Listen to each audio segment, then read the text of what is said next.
जय हिंद दोस्तों, आप सभी का स्वागत है अपने YouTube चैनल जीके रडार पे। मैं आरके सर आप सभी का स्वागत करता हूं। दोस्तों, कल मैंने आप लोगों को कुछ टॉपिक दी थी जो कि न्यू जो बिहार पुलिस की भर्ती आने वाली है उसके अकॉर्डिंग हम एक सीरीज चला रहे हैं YouTube के माध्यम से, जो आप घर पे रहकर ही बिहार पुलिस की संपूर्ण तैयारी कर सकते हैं। ये जो सीरीज है वो आप लोगों को जो लूसेंट बुक है उसी के अकॉर्डिंग ये सीरीज आप लोग को दिया जा रहा है। डेली बेसिस पे होमवर्क दिया जा रहा है।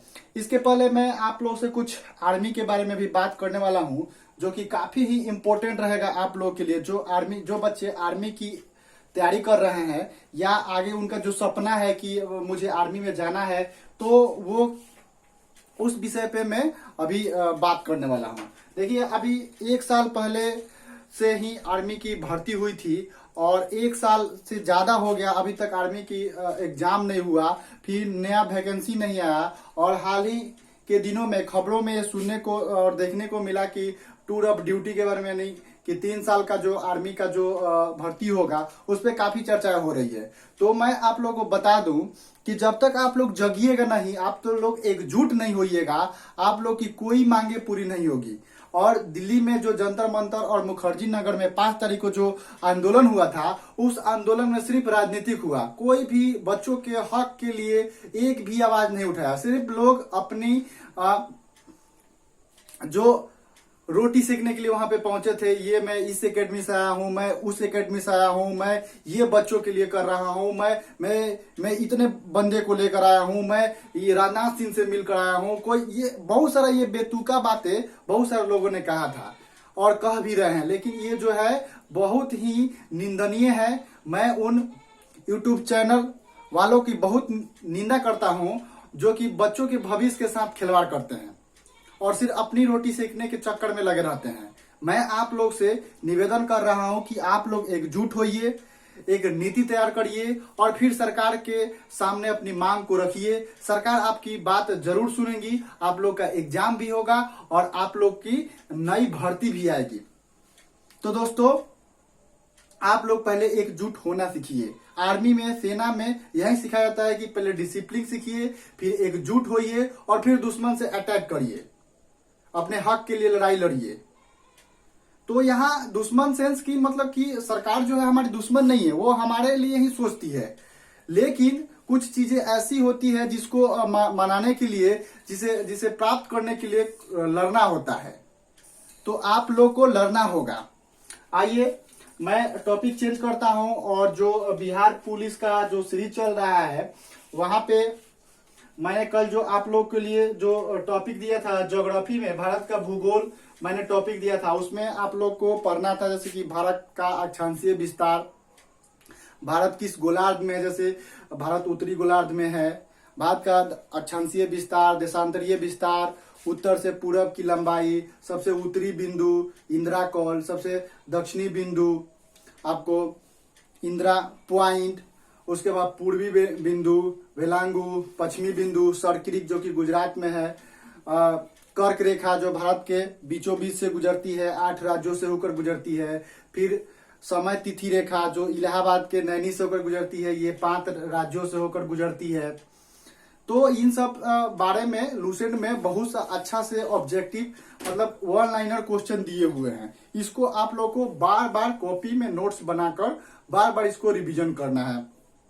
फिर तट रेखा की लंबाई, संपूर्ण भारत की तट रेखा की लंबाई, स्थल सीमा की लंबाई 15,200 किलोमीटर होता है। तो ये सब बहुत सारे चीजें जो है थी जो आप लोग को इसमें पढ़ना था और मुझे विश्वास भी है कि आप लोग पढ़े होंगे।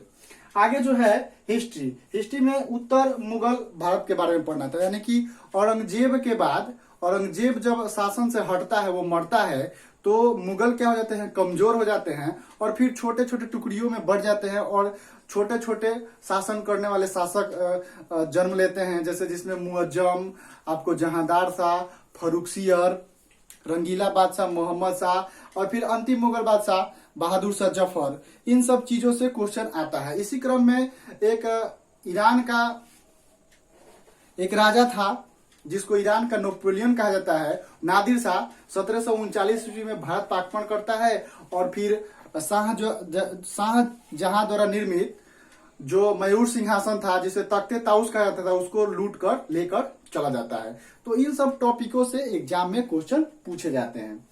उसके बाद था भारतीय संविधान का जो प्रमुख अधिनियम था अंग्रेजों के शासन के दौरान, जब यहाँ पे उन्होंने जो भारत पर शासन करना शुरू किया था, तो अपने शासन को बेहतर बनाने के लिए उन्होंने तरह तरह के अधिनियम लागू किए थे, जो आगे चलकर भारतीय संविधान की सीढ़ी बनी। इसमें 1773 का रेगुलेटिंग एक्ट पढ़ना है, फिर 1861 का एक्ट पढ़ना है, फिर 1833 का पढ़ना है, फिर 1858 का पढ़ना है, 1813 का पढ़ना है, फिर 1784 का ईस्ट इंडिया एक्ट पढ़ना है, फिर मार्ले मिंटो सुधार पढ़ना है, फिर मार्टेंगू चेम्सफोर्ड सुधार पढ़ना है।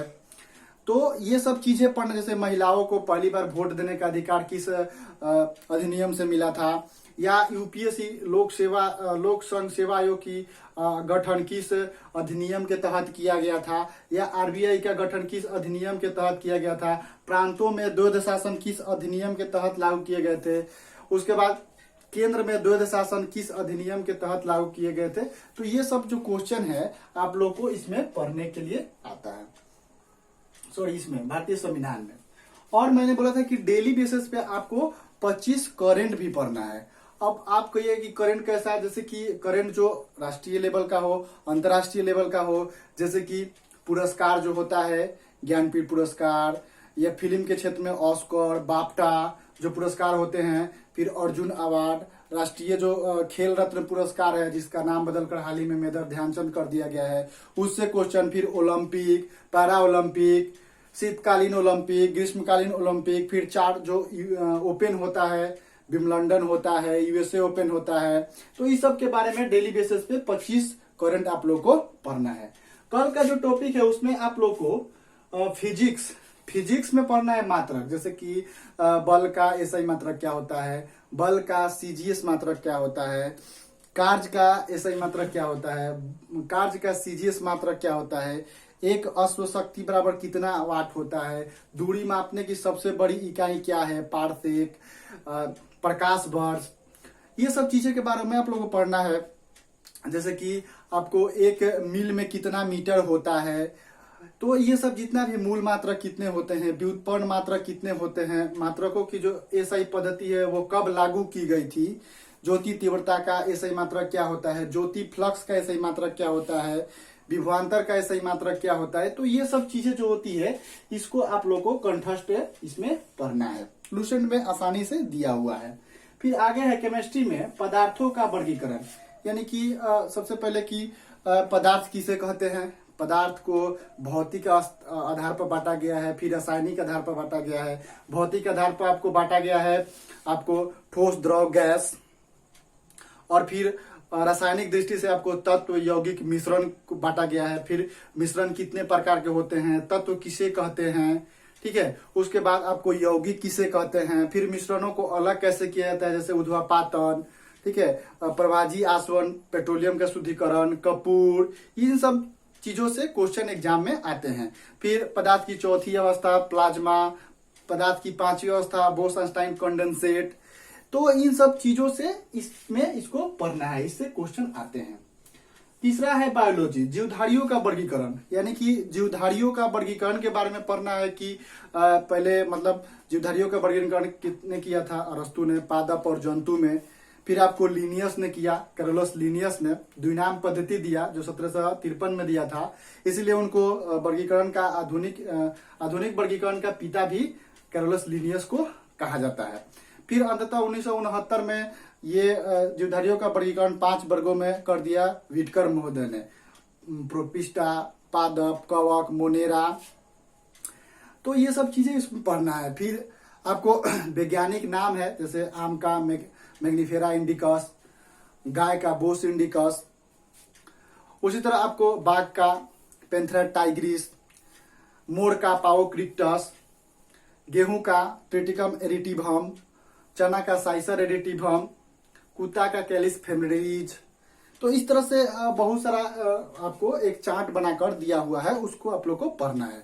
फिर अध्ययन जो दिया हो, जैसे कि एपी कल्चर मधुमक्खी पालन, पीसी कल्चर मत्स्य पालन, सेरी कल्चर रेशम कीट पालन, हॉर्टिकल्चर बागवानी, एग्रोएस्ट्रोलॉजी घास का अध्ययन है, ऑर्निथोलॉजी पक्षियों का अध्ययन है, तो ऑफियोलॉजी सर्पों का अध्ययन है, लिम्नोलॉजी झीलों का अध्ययन है। तो ये सब जो अध्ययन दिया है उसको आप लोग को कंप्लीट करना है, ठीक है।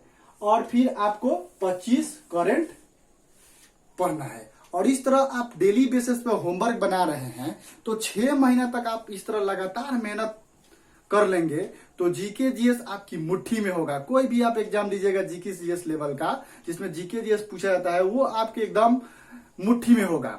तो आज का बस इतना ही। बस इसके लिए मैं एक मोटिवेशन थॉट लेकर आया हूं, उसको देखते हैं। जिक्र अगर कहीं हीरो का होगा, जिक्र अगर कहीं हीरो का होगा तो नाम सबसे पहले भारत के वीरों का होगा। यानी कि कहने का मतलब यह है कि अगर दुनिया में या कहीं भी अगर जिक्र किसी हीरो का होगा तो उसमें भारत के वीरों का नाम जरूर आएगा, क्योंकि भारत ही एक ऐसा देश है जहां पर अनेक वीर जन्म लिए हैं और जन्म लेते रहेंगे। तो इस तरह से भारत के लिए आप लोग मेहनत करिए, सेना में भर्ती होइए, पुलिस में भर्ती होइए, वर्दी लीजिए और देश की सेवा करिए। इन्हीं सब शब्दों के साथ मैं फिर विदा लेता हूं। फिर मिलेंगे अगले वीडियो में। तब तक के लिए जय हिंद, जय भारत।